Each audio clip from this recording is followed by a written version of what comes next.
Welcome, I'm the Conspiracy Man.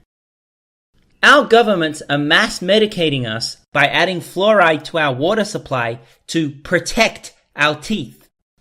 This is unethical and immoral, and we are powerless to stop it. We already know how dangerous fluoridated water is to our health and well-being. Fluoride is a dangerous substance. It can dissolve glass, so imagine what fluoride is doing to your insides, let alone your teeth. No wonder dentists approve of fluoridation.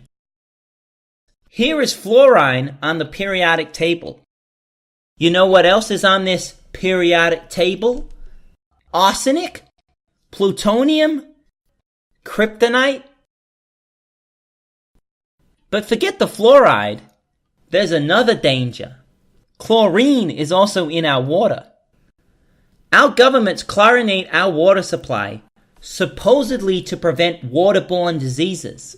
Because water isn't clean?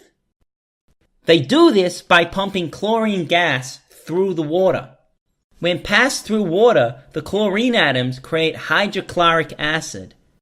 If anyone will remember back to high school chemistry, this shit is majorly corrosive.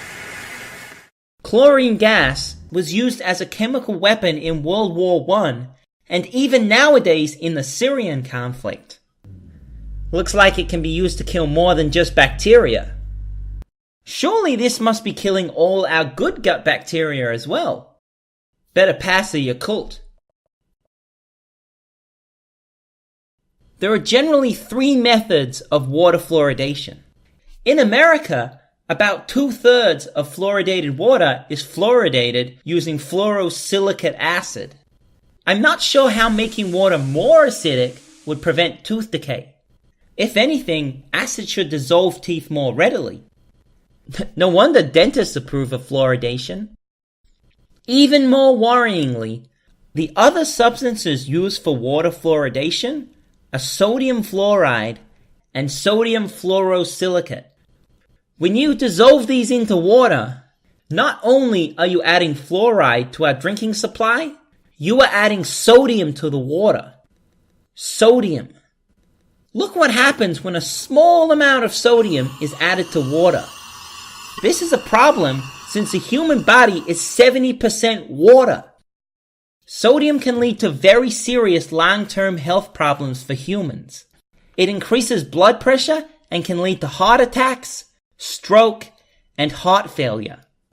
According to the UN World Health Organization, an estimated 2.5 million people die every year due to consuming sodium. To further elucidate the dangers of tap water, let's conduct a scientific experiment. I have here some powdered sugar, and in these glasses I have some nice, safe, organic bottled water and some poisonous sodium fluoride and chlorine-laced water straight from the faucet. When I add some sugar to the safe water, nothing happens. But when I add some to the poison water,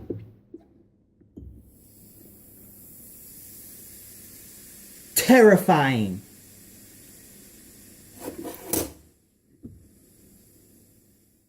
With all these contaminants in our water, no wonder waterboarding is such an effective form of torture. And to think doctors tell us to drink 8 glasses a day of this stuff? Why are the authorities putting poison and actual chemical weapons into our water supply?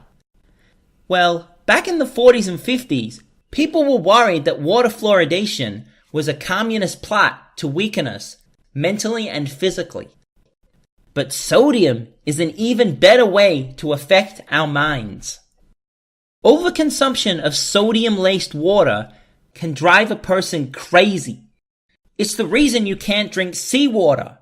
Seawater is incredibly high in sodium, as well as chlorine and fluorine. And there are many cases of people stranded at sea, running out of fresh water, drinking seawater, and going delirious. So putting it in our water supply will cause us to become more and more brain-addled. Certainly, the idea that our society is getting more irrational and dumber seems to be backed up by evidence. With this spiked water, our society is being medicated into decay. Civilization poisoned to collapse has been done before when the Illuminati poisoned ancient Rome with lead water pipes, which contributed to the fall of the Roman Empire. Provided I am not taken out by the powers that be, I shall return, so long as I'm not dissolved in a barrel of tap water. What conspiracy will I be hosing down? Well, let me just say, John F. Kennedy. Scared?